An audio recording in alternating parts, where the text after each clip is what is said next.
भारत जोड़ो यात्रा के बीच कांग्रेस में फूट, किस तरह से ये फूट पड़ी हुई है और राजस्थान कांग्रेस किस तरह से इससे उबरने की कोशिश करेगी, क्या उसमें ये फूट पड़ेगी और कितना बड़ा संकट ये कांग्रेस के लिए, इस पर बात करेंगे। अपनी 72 दिनों की भारत जोड़ो यात्रा के साथ ही इस वक्त मध्य प्रदेश में है राहुल गांधी, लेकिन भारत तो दूर, पार्टी भी उनसे जुड़ने के लिए तैयार नहीं है। भितरघात और जो सिर फुटबॉल है वो पार्टी में साफ तौर पर देखा जा सकता है। मध्य प्रदेश में राहुल गांधी का स्वागत पार्टी के बड़े नेताओं के साथ प्रियंका गांधी ने भी किया था और ये उम्मीद थी कि जब उत्तर भारत में आएगी पार्टी तो कुछ जरूर कामयाबी बटोरेगी, लेकिन कमलनाथ के करीबी और कांग्रेस मीडिया उपाध्यक्ष नरेंद्र सलूजा ने आज भाजपा की सदस्यता ग्रहण करके पार्टी में दरार को जग जाहिर कर दिया। दिसंबर के पहले सप्ताह में कन्याकुमारी से कश्मीर की राहुल गांधी की ये यात्रा राजस्थान पहुंचने वाली है और राजस्थान पहुंचने तक वहां घमासान है, लेकिन उनके पहुंचने से पहले ही राजस्थान कांग्रेस में गद्दार कौन का खेला शुरू हो चुका है और इस पर आरोप प्रत्यारोप लगाए जा रहे हैं। राज्य के मुख्यमंत्री अशोक गहलोत ने पूर्व प्रदेश अध्यक्ष सचिन पायलट पर यह आरोप लगाया है कि वे बीजेपी के साथ मिलकर उनकी सरकार गिराना चाहते थे।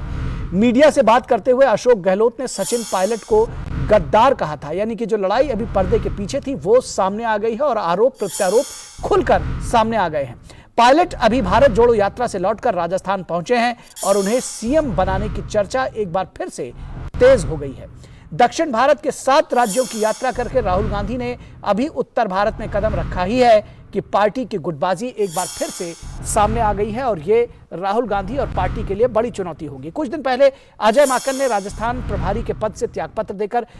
कांग्रेस आलाकमान के सामने पार्टी में अनुशासनहीनता का सवाल उठाया था। G23 को कांग्रेस अध्यक्ष के चुनाव में हाशिए पर ढकेलकर पार्टी ने गांधी परिवार को चुनौती देने वाले तत्वों से किनारा कर लिया था, लेकिन सिर्फ पार्टी अध्यक्ष चुन लेना समाधान नहीं है, ये संकेत मिलने लगे हैं क्योंकि घमासान राजस्थान से उसकी शुरुआत हो चुकी है। तो अपनी 72 दिन की भारत जोड़ो यात्रा के साथ राहुल गांधी अभी मध्य प्रदेश में हैं, लेकिन भारत तो दूर, पार्टी भी उनसे जुड़ने के लिए तैयार नहीं दिख रही है और इसके साथ ही साथ राजस्थान में ये घमासान देखने को मिलने लगा है। हमारे संपादकीय सलाहकार विनोद मिश्रा हमारे साथ इस वक्त इस पूरी खबर पर जुड़े हुए हैं। एक बड़ा सवाल ये उठता है कि भारत जोड़ो की बात कही जा रही थी, लेकिन राजस्थान का जो उनकी टूट थी सचिन पायलट और अशोक गहलोत की, वो मुद्दा, वो दरार और गहराती जा रही है। क्या समाधान होगा कांग्रेस के पास? निखिल, शायद आपको याद होगा इस रिपोर्ट पे आने से पहले हम लोग जब भारत जोड़ो यात्रा की जब पहले दिन की शुरुआत थी और राहुल गांधी ने पहला प्रेस कॉन्फ्रेंस किया था, तो उसी दिन का ये मौका था कि उस दिन गुलाम नबी आज़ाद अपनी एक पार्टी का ऐलान कर रहे थे, एक नई पार्टी का ऐलान कर रहे थे। तो उनसे जब पूछा गया तो उन्होंने कहा कि कांग्रेस को इस वक्त जो है सबसे ज़रूरी भारत जोड़ो से ये पहले कांग्रेस जोड़ो की यात्रा राहुल गांधी को करनी चाहिए। अगर राहुल गांधी कांग्रेस जोड़ो की यात्रा करते तो शायद उन्हें लगता कि शायद कांग्रेस एक बार संगठन के रूप में एक मजबूत पार्टी बन के उभर रही है, लेकिन ऐसा हुआ नहीं। लोगों ने उसको एक मजाक के रूप में लिया। लेकिन आज जब आप देखते हैं कि राहुल गांधी की यात्रा मध्य प्रदेश पहुंची है, ये 72 या 73वें दिन में राहुल गांधी पूरे कन्याकुमारी से जो कश्मीर की उनकी यात्रा है, 3500 किलोमीटर की उनकी यात्रा है, वो सफ़र आज अभी इन दिनों मध्य प्रदेश में है। और मध्य प्रदेश में आप देखें कि ये आज की बात है कि आज जो वहाँ का कमलनाथ के सबसे करीबी मानने वाले नेता हैं नरेंद्र सलूजा, जिसकी बात आप कर रहे थे, उन्होंने आज रिजाइन करके आज बीजेपी में उन्होंने बीजेपी में शामिल हो गए हैं। तो अब ये सवाल ये है, क्या कांग्रेस भारत जोड़ो यात्रा के इतने जोर शोर से प्रचार प्रसारित करने के बाद वो दिग्विजय सिंह का ये मॉडल का जो ये यात्रा है,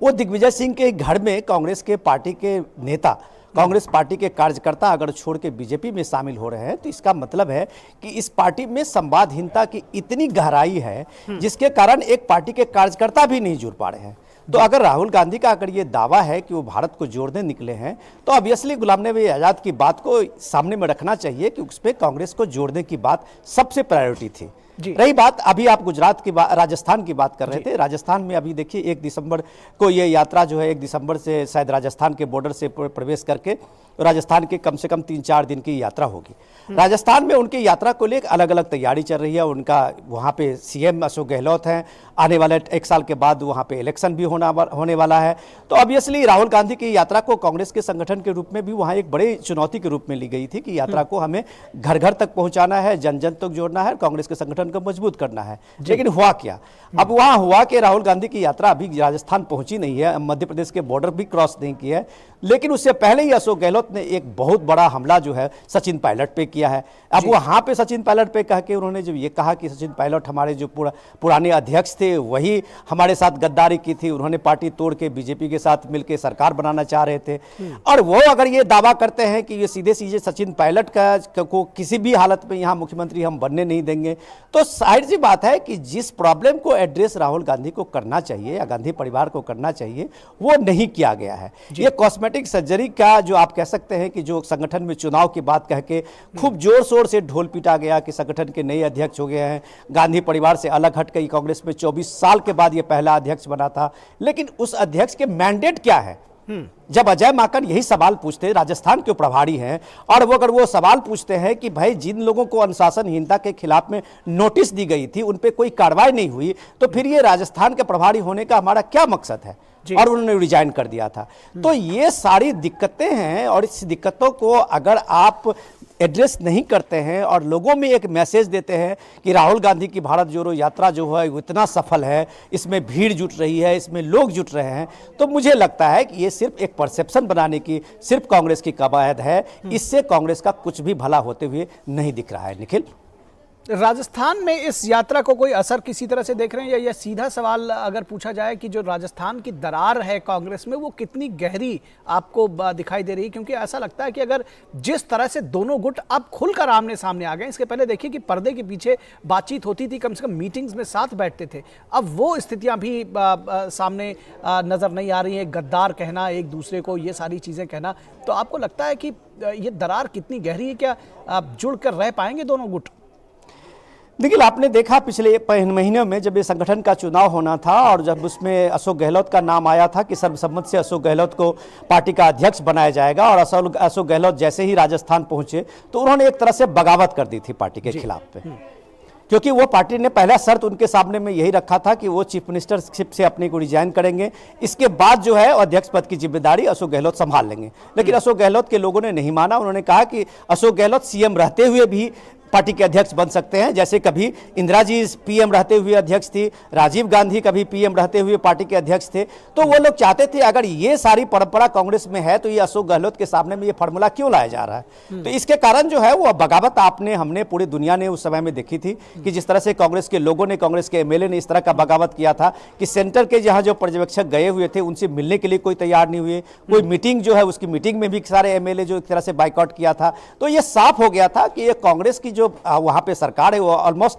अशोक गहलोत के हाथ में है, और अशोक गहलोत वहां नहीं चाहेंगे तो कोई भी कांग्रेस का एमएलए जो है वो जो बगावत करके पहले सचिन पायलट के सामने में 15 से ज्यादा एमएलए जुटे थे, इस बार जुटते जुटते वो 10 की उनकी संख्या हो गई। तो ये अशोक गहलोत को पता था कि वो कम से कम आलाकमान को इस बात के लिए झुका सकते हैं कि राजस्थान में उनके अलावा दूसरा कोई अल्टरनेट नहीं है। गांधी परिवार में प्रियंका गांधी और कुछ लोगों के साथ में सचिन पायलट का एक था कि ये कॉम्बिनेशन हम बनाए और सचिन पायलट को हम दोबारा उस पर सत्ता पे लाए, जो वहां पे एंटी इनकम्बेंसी है उसमें एक नई पार्टी का नया संगठन बनेगा तो कम से कम उसमें आने वाले चुनाव में उसका असर दिखेगा। लेकिन अशोक गहलोत ने यह सब होने नहीं दिया। ये बात अशोक गहलोत जब कल मीडिया से बात कर रहे थे तो उन्हें पूरे साथ में, पूरे कॉन्फिडेंस के साथ में कहा कि अशोक गहलोत ही सीएम होगा जब कभी भी अगला चुनाव होगा, उसमें कभी सचिन पायलट कभी यहाँ के सीएम नहीं हो सकते हैं। तो इसका मतलब साफ साफ है कि उसने एक तरह से आला कमान को भी चुनौती हुए वो दिखते हैं, और वो कहते हैं कि राजस्थान का मतलब सिर्फ अशोक गहलोत होता है, कोई आला कमान नहीं है, कोई पार्टी का संगठन नहीं है। निखिल जी, एक और छोटा सा सवाल, अब जैसे जैसे उत्तर की तरफ बढ़ रही है, ये उत्तर भारत में प्रवेश किया है भारत जोड़ो यात्रा ने राहुल गांधी की, आपको लगता है कि इस तरह की मुश्किलें जैसे जैसे ये उत्तरी मैदान में और चलेंगे राहुल गांधी, ये मुश्किलें और आती जाएंगी? लेकिन सबसे बड़ी बात यह है कि हम लोग पिछले 1-2 महीने से इस भारत जोड़ो यात्रा को बहुत नज़दीक से देख रहे हैं और उसकी चर्चा भी हम लोग अपने प्रोग्राम में करते हैं। डीडी भी काफ़ी कवर किया है उन सब चीज़ों को। सबसे बड़ी बात यह है कि इसका मकसद क्या था। जब आप पहले दिन का प्रेस कॉन्फ्रेंस सुने राहुल जी का, और राहुल गांधी ने उसके बाद जो शुरुआत की थी यात्रा का, तो उन्होंने कहा कि यह पार्टी की यात्रा नहीं है, न ही राहुल गांधी इसका नेतृत्व करते हुए दिखेंगे। हुआ क्या, अब आप देखें कि ये पूरी की पूरी पार्टी, ये जो यात्रा है पूरी कांग्रेस पार्टी की यात्रा बन गई है, और सीधे सीधे वो राहुल गांधी एक फेस बन रहे हैं उनके।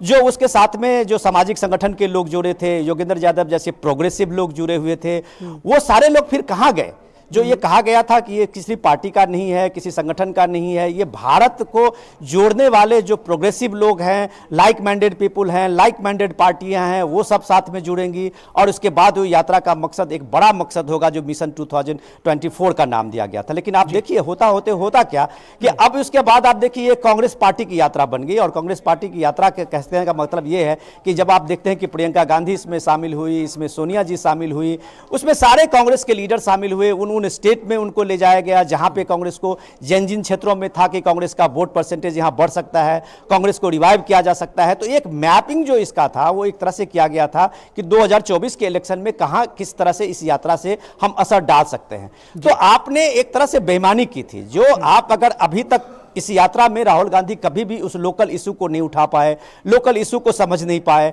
आप पहले दिन की यात्रा से और आखिरी दिन तक की यात्रा में आप टारगेट बीजेपी और आरएसएस को करते रहे। तो सवाल तो लोग पूछ रहे हैं ना कि 3500 किलोमीटर की यात्रा करके अगर आप भारत को जान नहीं पाए, भारत को समझने की कोशिश नहीं की, अगर आपका टारगेट सिर्फ संघ था, आपका टारगेट सिर्फ बीजेपी था, तो ये निशाना तो आप दिल्ली में बैठ के भी बना सकते थे। इसके लिए 3500 किलोमीटर की यात्रा करने की जरूरत नहीं थी। निखिल जी जी, निश्चित तौर पर तो ये एक बड़ा सवाल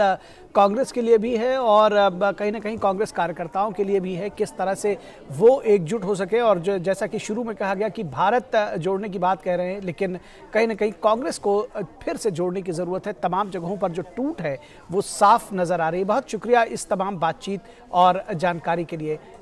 विनोद मिश्रा, थैंक यू हमारे साथ जुड़े। Thank you. और अब बात करेंगे पश्चिम बंगाल के सियासत की।